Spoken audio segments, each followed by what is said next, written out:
have our big event coming up this weekend in Detroit, the Final Chase. So Bernie and I are going to break it down for you. What's up, Bernie? What's up? Hey, can I get off topic a little bit here and ask you a question? Julie and I were talking about this before we came on air. What is the etiquette in your mind, flight etiquette for the person in the aisle seat? Like I had the middle seat, right? And the guy, like I was there first, the guy in the aisle seat sat down next to me. As soon as he sits down, looks over at me and goes, "Hey, can you open the window?" I hated it. I was like, "What? Hey, man, you got the aisle, buddy. You're there. You don't get to talk about that's that guy's.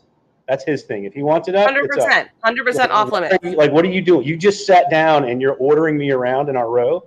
I literally shot him a look. I was right. Super ballsy. It's wrong for thinking that's just like out of line. I thought it was out of line. I mean, I did it. I just kind of looked at him kind of strange, and then I did it. But I was just like, man, what a jerk. Just your row, I guess, Mr. Aisle Seat guy. I've been on plane etiquette lately a lot. I guess because we're on them all the time. Well, and if you're middle, you get both armrests. Exactly. Yes. And I got okay, the guy at the window was being super gracious. He was leaned over. He was reading his book. He wasn't my man here. He's got both armrests, and at one point he crossed his legs kind of into my seat area. Yeah. Yep. They do that. Mm-hmm. And I was like, "Hey, man!" But it was the reason he had that much space. It was the what do you call it? Exit row. This exit row. Thank you, God. Yeah. And so when we finally got up in the air, I lifted up my screen, even though I didn't really use it. It's like line. There's your line. Barriers. Bubble. Stay in your bubble. Anyway, Respect I digress. The bubble. Get off. No, I'm 100% on board. Yeah. Couldn't agree more. You got to. So for those of you watching that are doing this all wrong, straighten your game up a little bit. Be respectful of other human beings. Get your plane etiquette down. Come on now. No, we travel a lot, so it's like these things are really gonna get under your skin when you're. It's crazy. I mean, it's kind of funny. Like I literally, it upset me when the guy asked me about the window thing. I didn't say anything, but in my head for 30 minutes, I'm like, who the? Wait! You didn't say the worst offense of all time.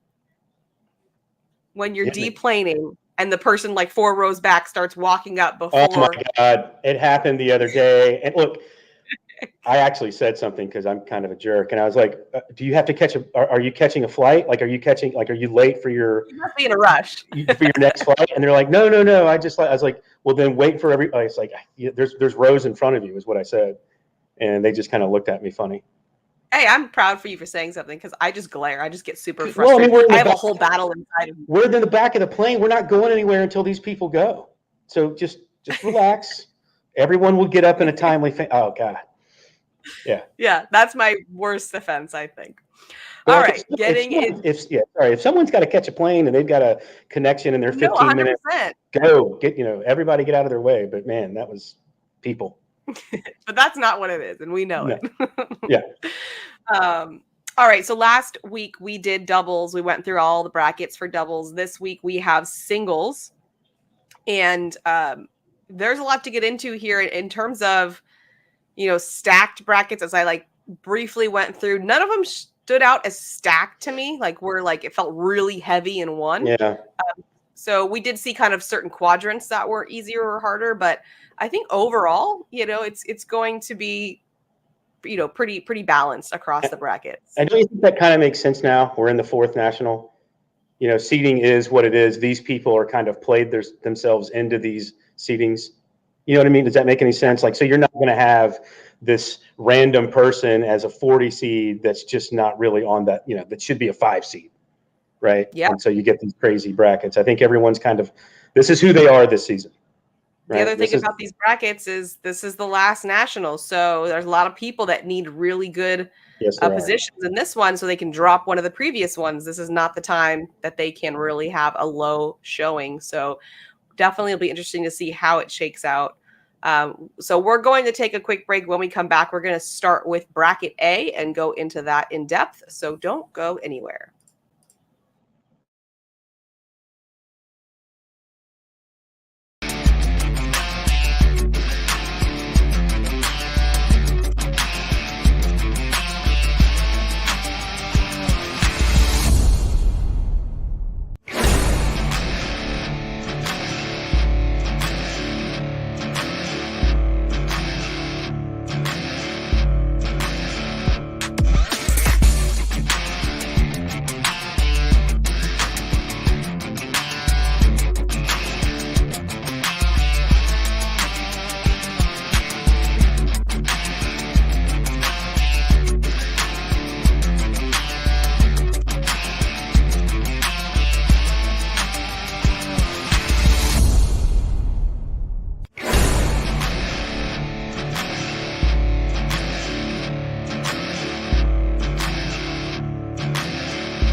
Welcome back, everyone.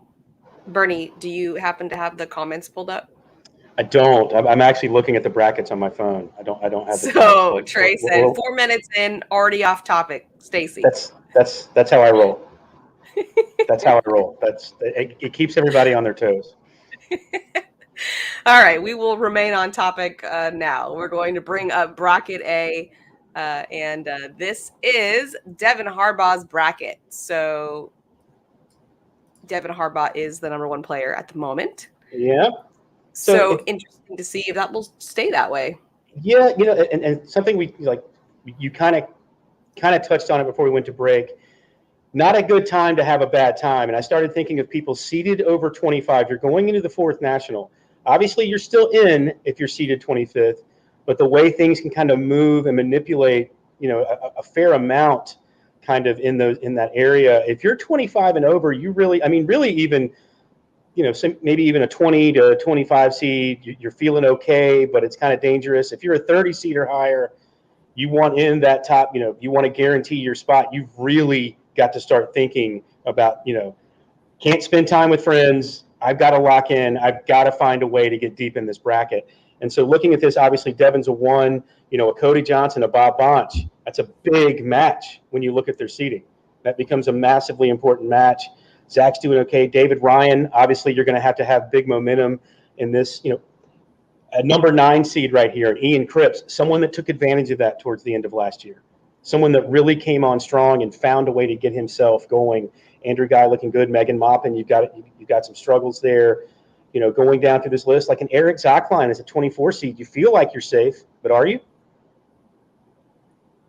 Yeah, I don't know.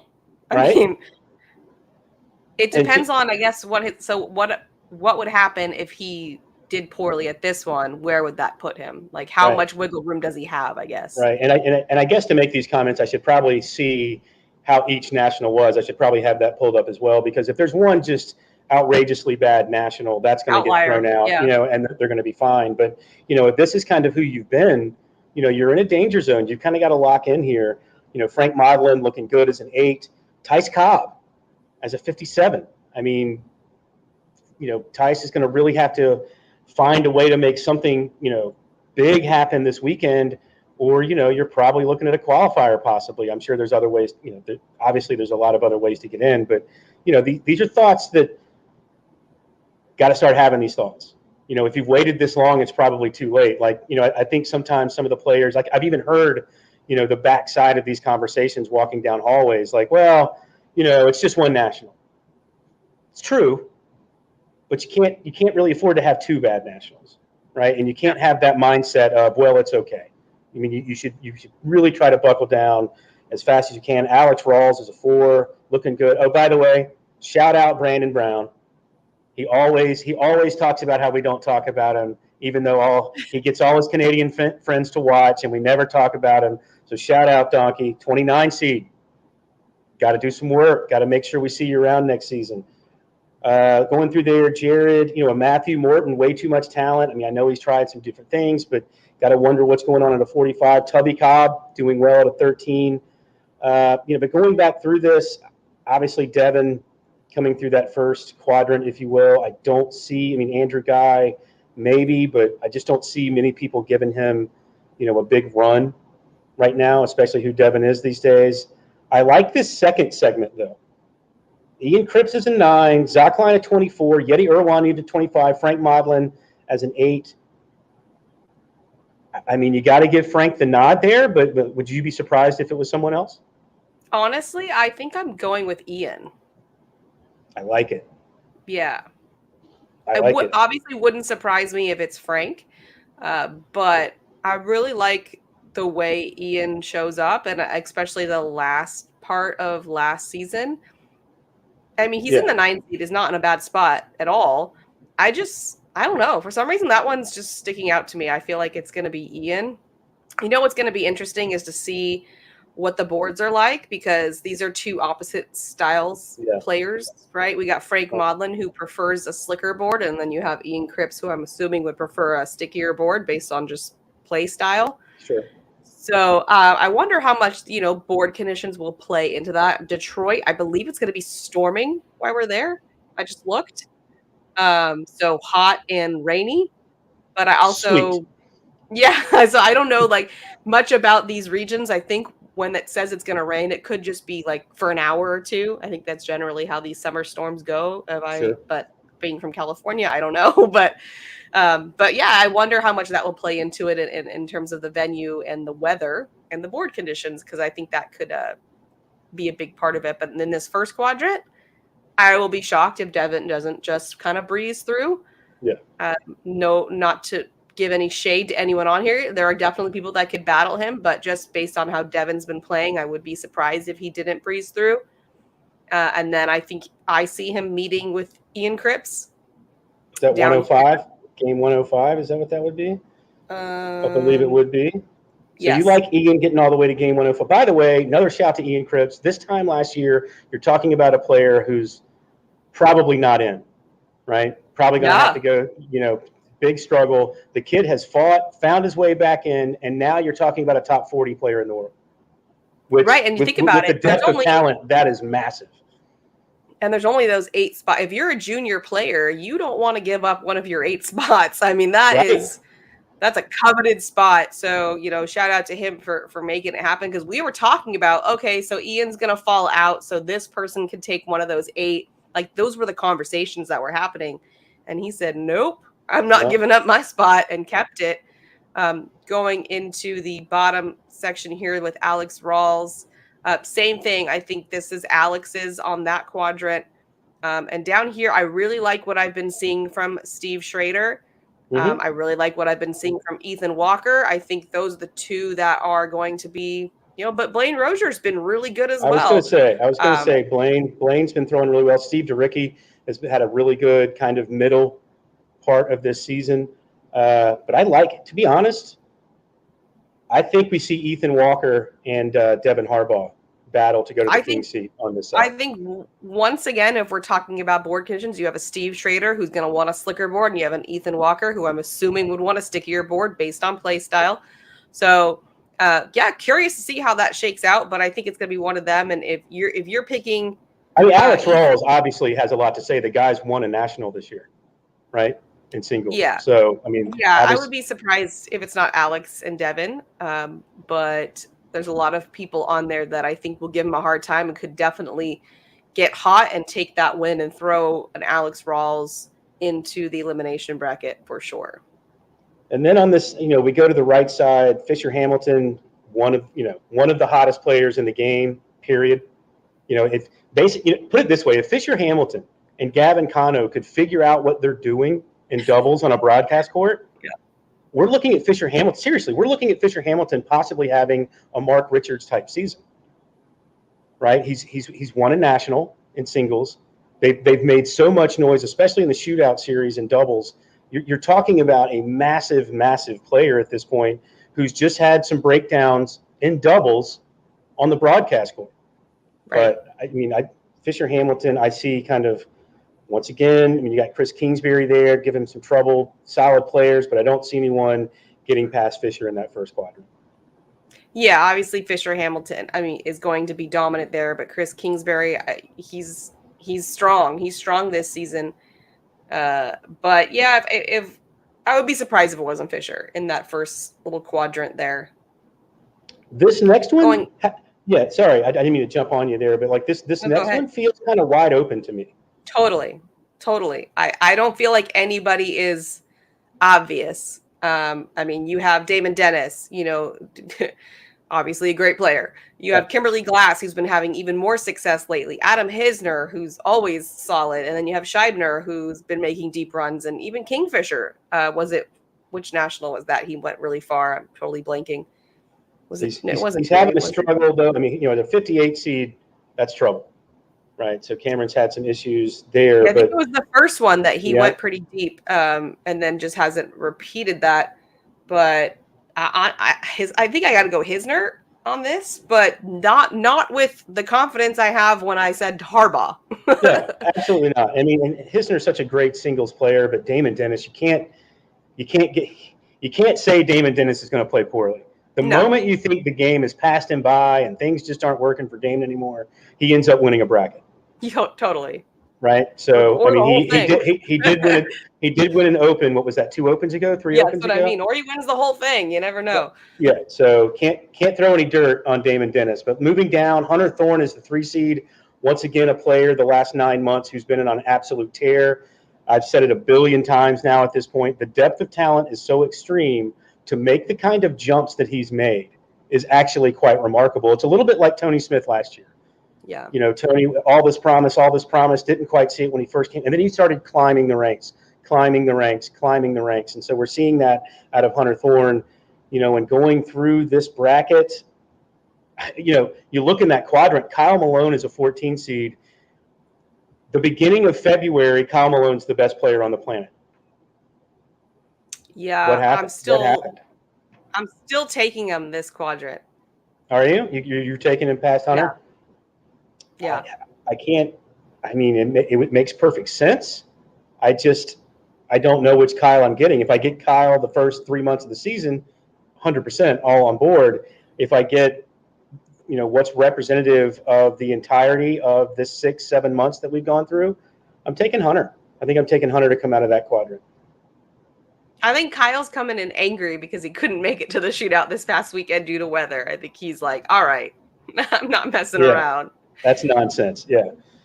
Then going down, Austin Slobob, I think, has been playing well to get to the 11. I mean, once again, you're talking a top 40, top 44 player in the world. Pretty good considering the competition these days. I've talked about this a lot, and you'll hear me say this again. Alex Hicks's mother's probably going to beat me with a shovel or something. But I think for Alex Hicks to be considered where a lot of people want to put him, you know, if he's fine just being a guy that's great at opens, you know, really dangerous in opens, great blind draw partner, hits crazy shots on social media. If that's all he wants, he's that guy, right? But something tells me he wants to be considered among the elite of the elite. And we haven't seen that yet on the biggest stages. He's coming in at the 6th seed, and that's only based on national play. I mean, but that's what I'm talking about. Once again, to me, nationals are another level up. And when you talk to pros, I'm saying that's not a bad seed. If it was like based on opens, it's not a bad seed. But once again, we're talking about someone that I think wants to be considered the elite of the elite, not just a top 36 player. Okay. You see what I'm saying? I mean, if he doesn't, cool. If he's fine with just being a top 40 player, cool. Then I'm way off. I get the feeling that he wants to be considered a top 10 guy, a guy that's always a threat to win. And we just haven't seen that yet. And I actually want it. And maybe I want it so much just because I think it's a cool story and he's a cool kid. Maybe it's because I want it too much and I want to see it. I just haven't seen it yet. Yeah, maybe. I think he is a top 20 player, and I think that is where he should be. Is he? Well, yeah. Is he? Well, I mean, this is 24, but he's right there. And you know, you drop. Yeah. I don't know his standings if you drop one, but I think that he's in the talks of. I think he should be top 20. I wouldn't be surprised if he's in that top 20 area. He is, and I just want him to be. I want his moment to shine, and so we've got this national and we've got worlds left of that part of the season. He's got a good little quadrant there. I could definitely see him coming out of that quadrant, and then I see him. But look at Josh. How about Josh Holland as a 27? Yeah, that's way too much talent to be a 27 seed. Shocking. Way too much talent. He's been on a little bit struggle bus, for sure. But I see Alex coming out of there and then meeting Kyle Malone. You would have him meeting Hunter. Either way, I think he can move forward and start battling the top half of this right side. So who do you like? Who do you like getting to the finals? I'm putting the pressure on you. Yeah, I mean, it would be hard not to pick Fisher with the way he's been playing of recent, especially. But if you want me to shake things up, I would go probably Hisner Hicks, and then go with Hicks since we've been talking about it. Let's keep it real interesting. I would love to see Alex get to the final of this bracket. However, I hate to go chalk because chalk never works, but I just feel like when you look at the totality of talent, Alex Rawls is a 4, still really dangerous. I mean, you've also got Ethan Walker at the 5 that I think is dangerous. I'm going chalk. I've got Devin. Whoops, I'm losing everything. I'm losing it. Oh, yeah, I've Deb. got Well, I Fisher. wasn't I got the Fisher overall and winner, I got but yeah. Fisher and Devin playing in the finals of this Okay. bracket. I don't know who I can. You're not interesting at all. I got it. Okay. I'm not. I mean, I just talent is talent, right? And these guys seem to be shining, especially in singles. I mean, even Devin, you know, he's only made that one broadcast, but he's found a way to be number one in the world. It seems like he's always there at the end of a bracket, right? Yeah, for sure. And Fisher is just that guy right now. So I see Fisher and Devin. All right. Well, we will have to see how it shakes out. Hey, by the way, thanks for the birthday love in the comments. We're going to take a quick commercial break. We'll come back with Bracket B right after this.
Welcome back. It is time to continue our bracket breakdown, moving into bracket B. Bracket B is Mark Richards' bracket, who just came off of a win, an open win. So congrats to Mark. And man, I was talking to you about this earlier. I just would not want to play Mark Richards. I mean, I guess that's what people would say all the time, but especially now because I mean, he just is coming off of a fresh back-to-back win. We got the shootout win. We got an open win. It's like, what's next? A national win. Yeah, I don't want to let the cat out of the bag, but I did have a hot take, and I guess I'm going to have to let that sit. Mark Richards, we all thought about last year, like, oh, there'll never be another season like that, blah, blah, blah. It's still in play for Mark Richards to kind of do the same type of things he did last season. And I mean, the guy's so good, and he's even made his game more diverse. I mean, he's added shots to his game because he didn't want to just be a one-trick pony. I mean, the guy is just really good. And I did say this on the other show, and I would say that I'm going to say it again now. For all the parents out there that want to raise children and you want them to play any sport, not cornhole specific, any sport, have them be like him. Have them be Mark Richards. Super talented. He's obviously a confident person to get to this level, but he's a gentleman. He's just a really solid person. So if you ever wanted someone to grow up to be an athlete, you'd want him to be like Mark Richards. So enough with the hyperbole. I couldn't agree more. But yeah, I don't see anyone in that quadrant. His bracket. Yeah, I don't see anyone. I mean, Carson's had some moments. You know, some solid players there. I mean, I like Gage Landis' game at times, but I just don't see anyone in that quadrant giving Mark trouble. Moving down, Carson will be the. Yeah, I mean, moving down. Sorry. I'm sorry. I think. Go ahead. I was just saying, I was going to agree with you that the only one that I see really giving a hard time is Carson. And I know we've been talking about Carson for a while, but especially after watching him this past weekend, I mean, he was even more impressive than I already thought he would be. So I just think that he could definitely give him a tough game, but I still think Mark's pulling through. I agree with you there. Yeah, Mark's he's just on one right now. I mean, I looked down at the 9 seed Jay Rubin. I see him. I see him making noise for some reason, and I don't know why.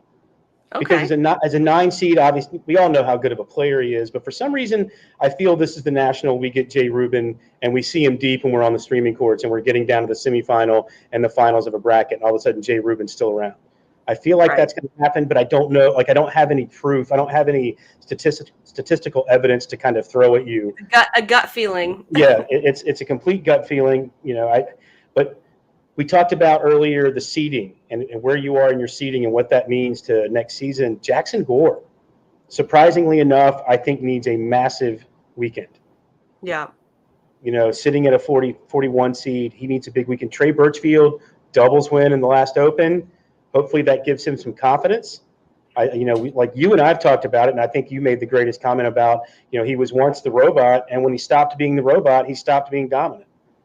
Hey, and I was talking about physically, yeah. But what I will say is this past weekend, he was no longer a robot emotionally.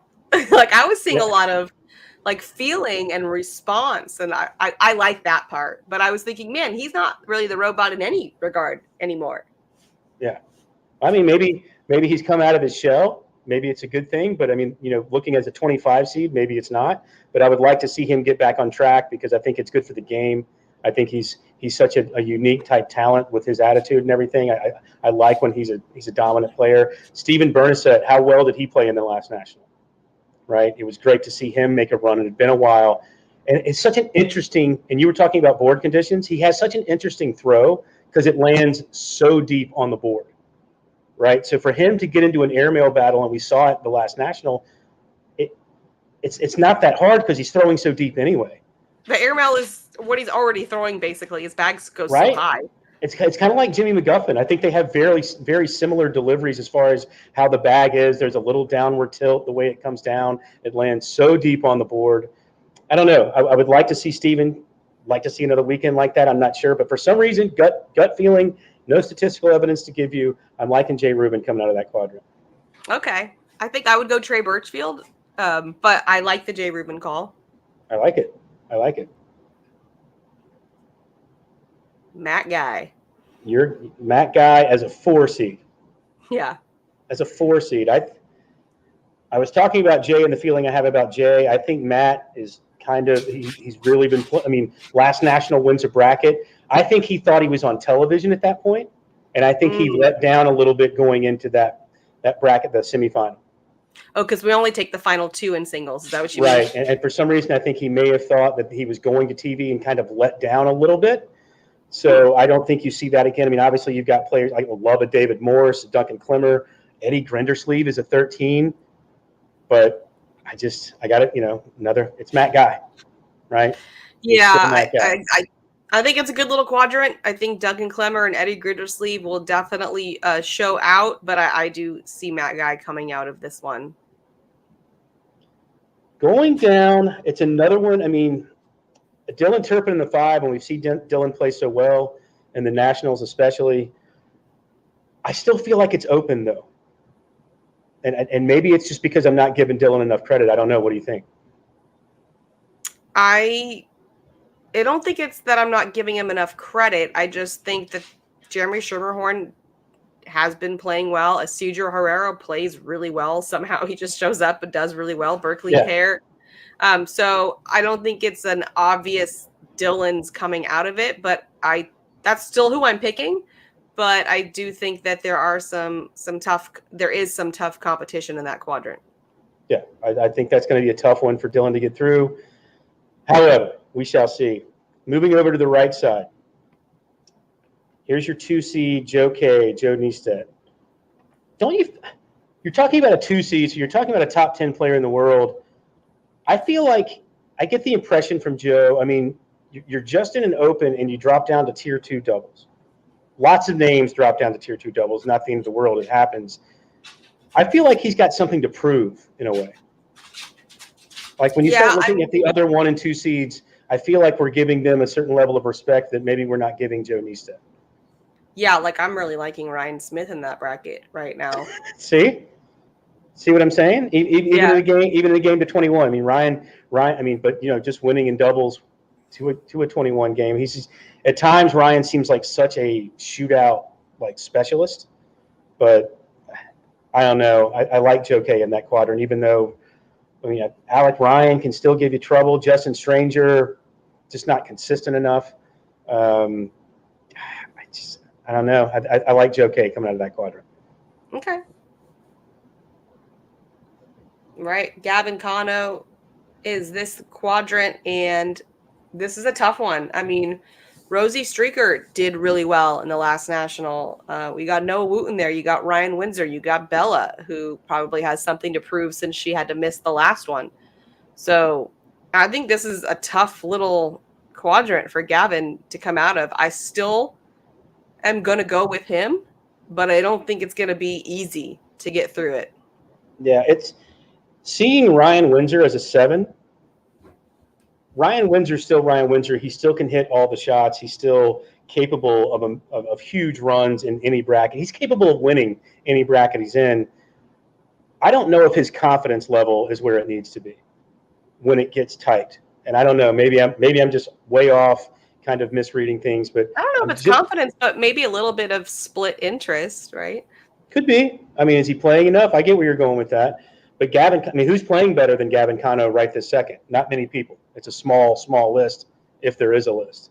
And so I do see Windsor. I mean, hate to just use. I mean, Noah Wooten is at 26. That's way too low for Noah. Got to pick that up. But still, I like Windsor and Cano playing. I'm going to go Gavin Cano getting out of this quadrant. Yeah, same. But then you got Trzynski, and right now he is someone that is on the top of my mind for players. I am just loving what I've been seeing out of Jake. You know, when him and Tony got on the broadcast, Tony kind of let up a little bit. I don't want to say he fell apart, but he wasn't playing the way he had been playing. And it was Jacob that had to pick up the other half of that, and he did. And he was the better player at the end of that. So I'm really liking what I'm seeing out of Trzynski, and I wouldn't want to be on his side playing him. No, he's. You know what's crazy about his game? He has such an extreme tilt on his bag and that right to left, just natural cut that comes with that. But when he needs to, he finds a way to get it on the board flat and can manipulate the bag well around the hole. Because like a lot of players you see with that extreme tilt that he has, now it makes it easier for him to roll bags because it's so extreme. But it's just the way he's able to control it. And right now he is controlling his bag as well as anybody. So I'm with you. I see Jake Trzynski kind of rolling through this section. Last one, Trevor Kufis, going to be your 11 seed, Cody Henderson at 6. Looking at this one, I got to go with Cody here. No, I'm with you. I mean, Cody Henderson, and I've talked about it when we talked about doubles. I think cornhole's better when Cody Henderson and Adam Hisner are really good. Yeah. There's just there's just something they bring that a lot of people don't. And so I mean, Cody's almost a forgotten man in the game, but he's still there as a 6 seed. I'm with you. I like Cody in this section. I don't know if I can take him getting past Jacob. I don't know. Who do you like in the finals? I'm going to go with Trzynski on this one. Yeah, who's he going to play? On the other side, you're talking about on the left side? Mm-hmm. I have to go Mark Richards. Yeah. I actually think when all's said and done, he's going to have to come back through the losers bracket to get to Mark. It's going to be Mark and Matt Guy in the finals of this bracket. Oh, that's a good point. Yep. Matt Guy's not going to go. And I'll let you I mean, it's probably Matt Guy taking down Trzynski to get to Mark Richards. Okay. To get to that point. Right there, exactly. But that's coin flip at home. Whoever you want to take out of that final, feel free. Yeah, exactly. All right, quick commercial break. We'll be back with Bracket C.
Welcome back. Time to continue our moving through the brackets. We are on to bracket C. And this is going to be Caleb Batson's bracket.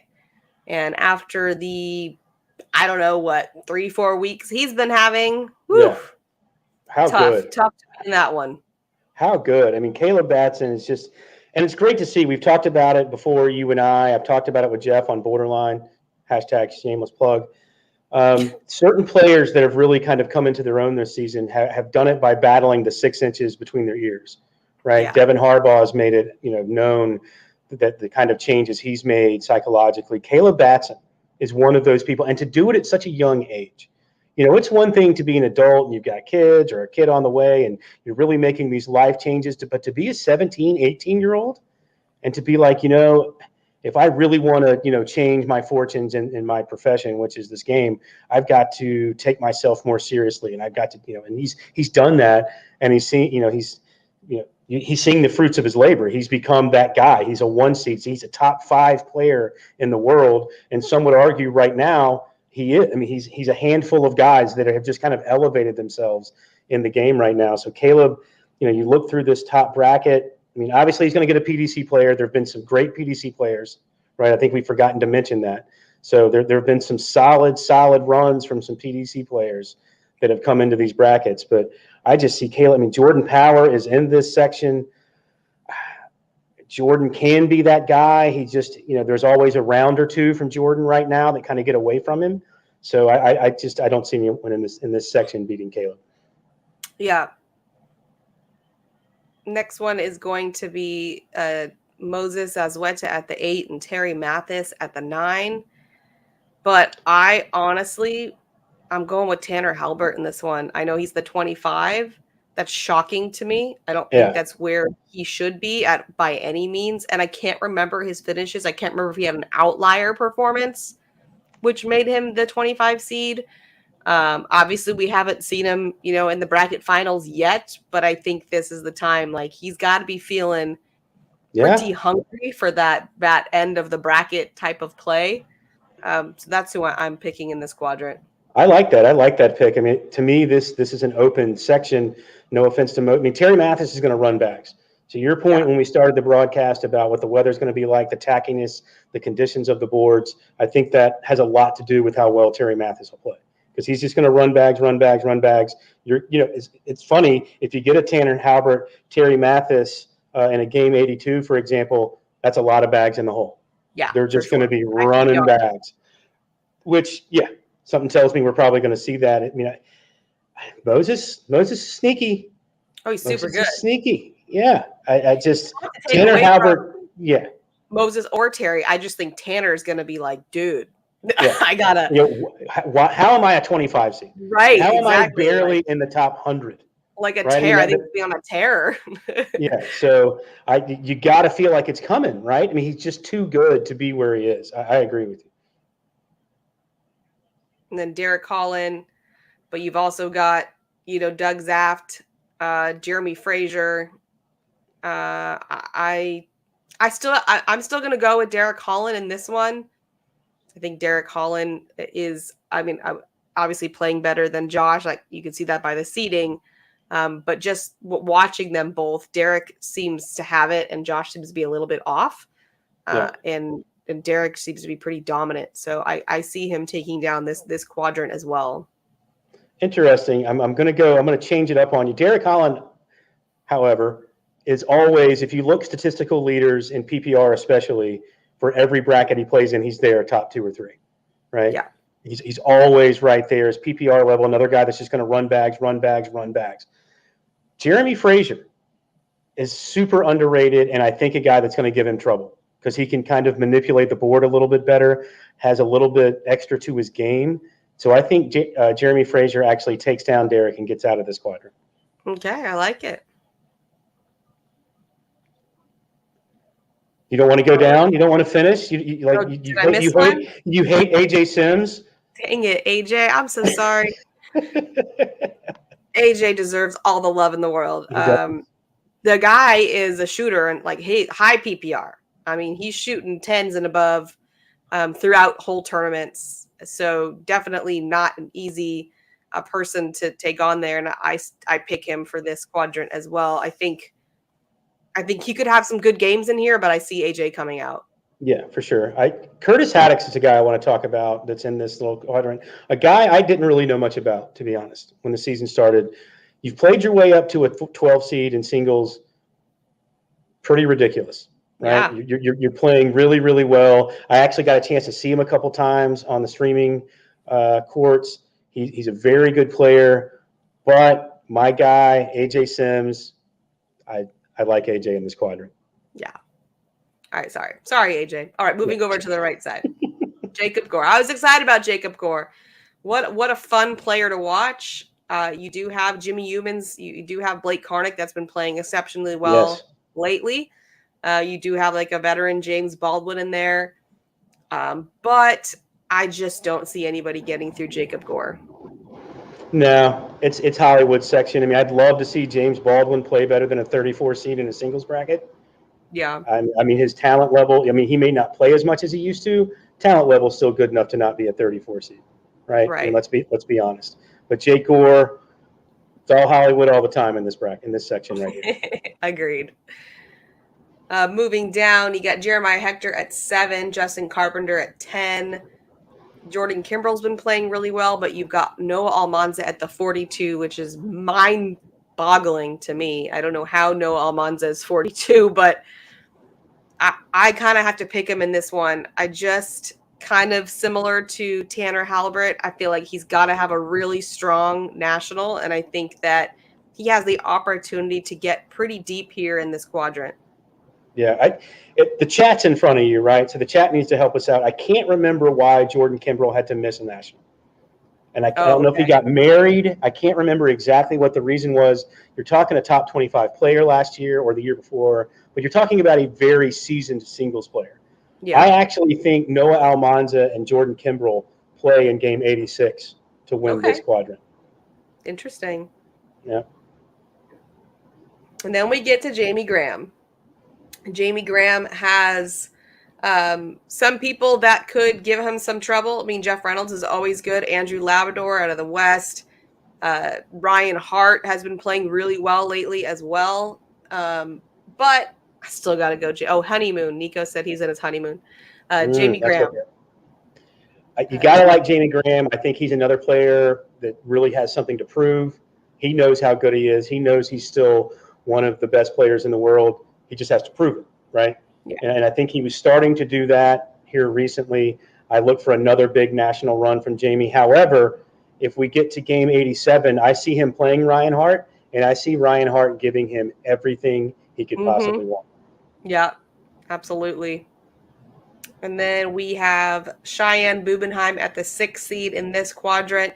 You've also got Mike Ferreira, who's sneaky good. You got Felix Vargas the 3rd, Jacob Beamer, Timothy Pitcher. I'm going Cheyenne all the way. Oddly enough, I am too. Cheyenne. Shocking. Shocking to most people that I'm actually going to have Cheyenne. I think she takes down Jamie when we get to game 108. I think she can too, honestly. I think she gets there. I think she's going to fall short in this bracket, but I think she takes down Jamie. She gets to a semifinal in this bracket where she's going to have to take on Jake Gore. I think Jake's got too much. He's got too much on the board. He can do too many things to get in her way and cause her problems. I think Jake takes her down, gets to the finals, where he is going to take on Caleb Batson, and I know that's going to be boring, but coming through the losers bracket, I think Jamie Graham comes back through the losers bracket and ends up playing Caleb Batson in the finals for this bracket. Okay, there you go. All right, guys, one more break, and we'll be back with Bracket D.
All right, last bracket here, Bernie. Let's get into bracket D. Just so you know, this is going to be our bracket on court 1. Okay. Wally chose bracket D in singles and doubles. So as you're looking at this, just know that this is who you're going to be watching. Not surprising Wally chose this bracket, even though he didn't have first pick. But Ryan Wiedenfeld is in this bracket, and that's his. That's the one kid that he would rather watch than anybody else. He looks like at the bracket overall to see like where are we going to get some good matchups. Like even in his first. I'm glad you think that.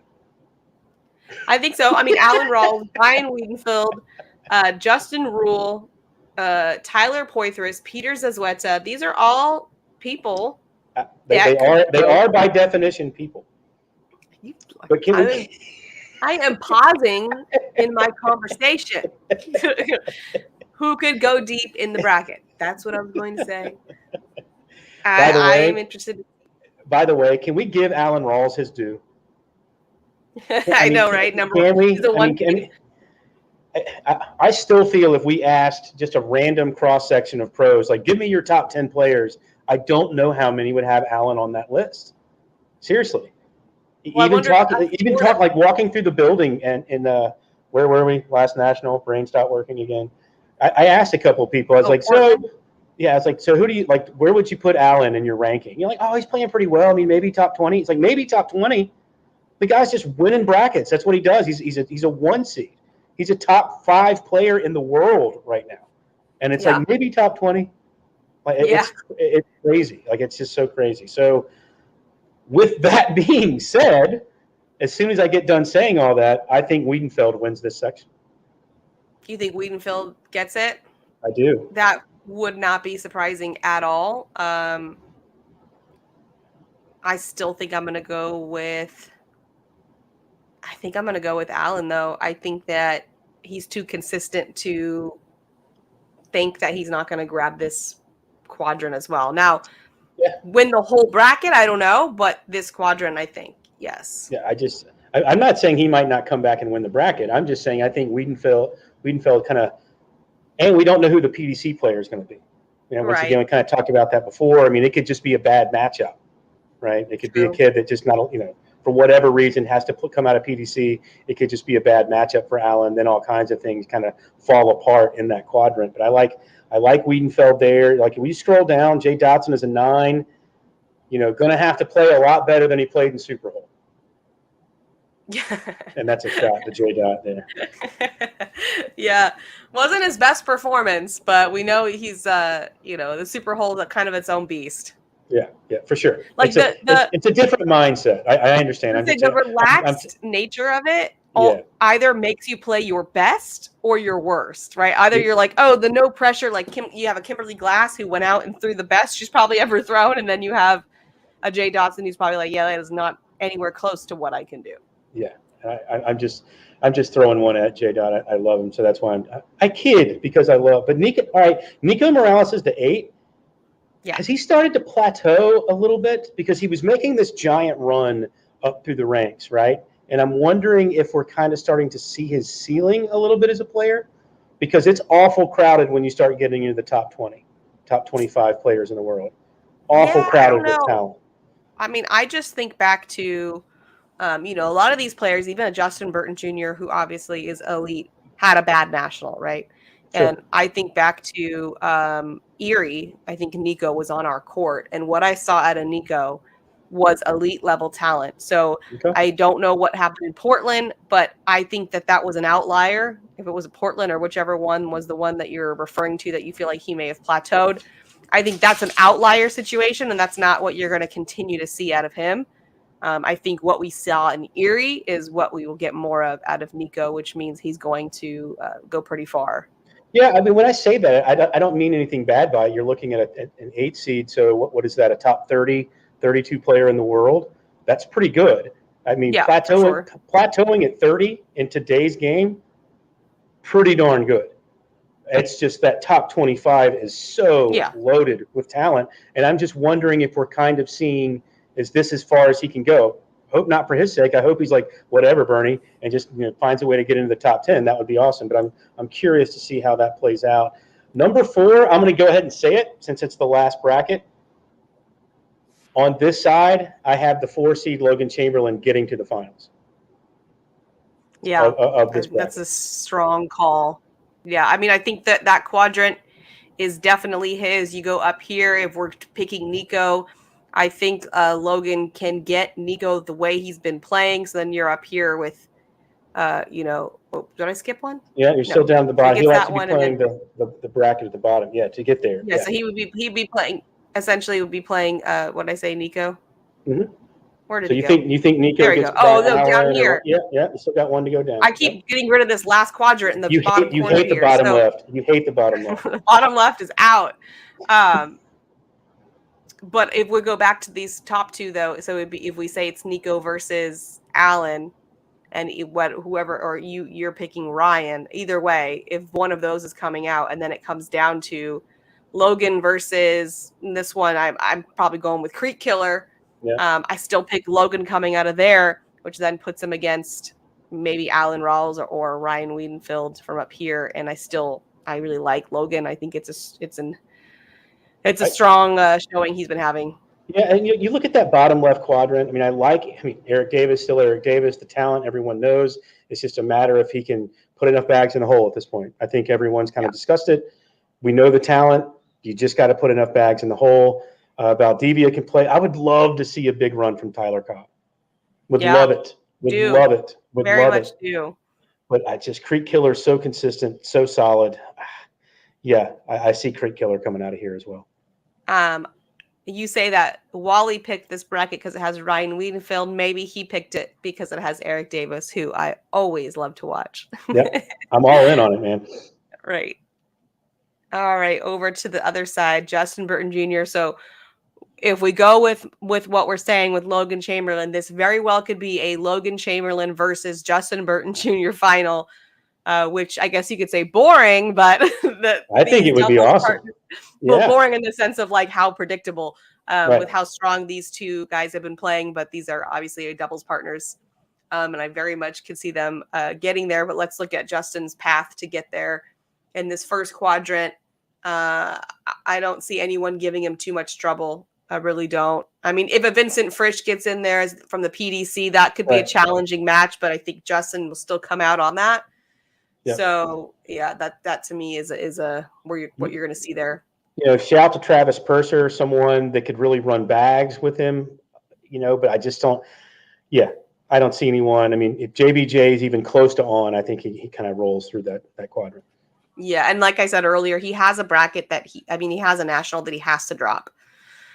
He did not have a strong showing, and so he's going to need to drop that one, which means he's going to be even hungrier to get, a strong showing here, and I think he will. Going to this next one, I always love Nate Stevens. I think Nate Stevens is one of those players that is consistent and goes really deep in brackets, even though people may not pick him. I'm with you. Yeah. I think he's there. And so that's who I'm picking out of this quadrant. I feel like I've actually said the name like this a few times this season. Oh, look at Nate Stevens. Yeah. Like I seriously think I've said that.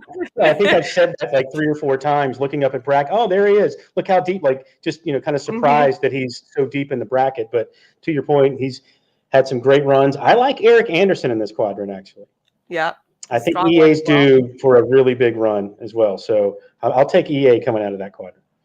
And then you get into the Tony Smith territory, which another player that if I'm seeing his name, I'm pretty bummed. Honestly, this whole bracket, this is why I think Wally picked it too for Court 1. I mean, you got Justin Burton Jr., Logan Chamberlain, Tony Smith. I mean, because the end of this bracket's going to be insane. Tough. Yeah. But Tony Smith getting through this quadrant seems very likely.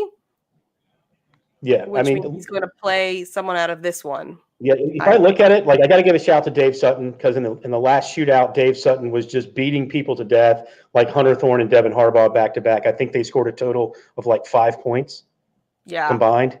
I mean, he was but that's round limit. That's a little different. Sure. Can he put that together in games to 21 over an extended period of time? Not really sure. But I'm going to be honest with you. I mean, even with looking at the bottom quadrant there, I think I'll go ahead and say it since we're almost done with the show. This is a Tony Smith, Logan Chamberlain final for me. Yeah, that would be interesting, but doesn't not surprising. Well, it's like doesn't support my hot take on around the ACL, so I'm gonna have to say no on that, but I won't tell you why because you have to watch to get Bernie's hot take as well. But Philip Lopez Jr. in this quadrant, also doing McGuffin, Nick Williams. Nick Williams playing really well. Yes. So I will have to go with him in this one. So Nick Williams meeting Tony Smith. Tony Smith getting that one, and then having to meet up with Justin Burton Jr. And then where it goes from there, we'll have to see. Yeah, Tony Smith, another one of those guys that had a kind of a very mediocre at best start to the season, and has fought his way with his talent up to a 3 seed, which was a long way to go from where he was.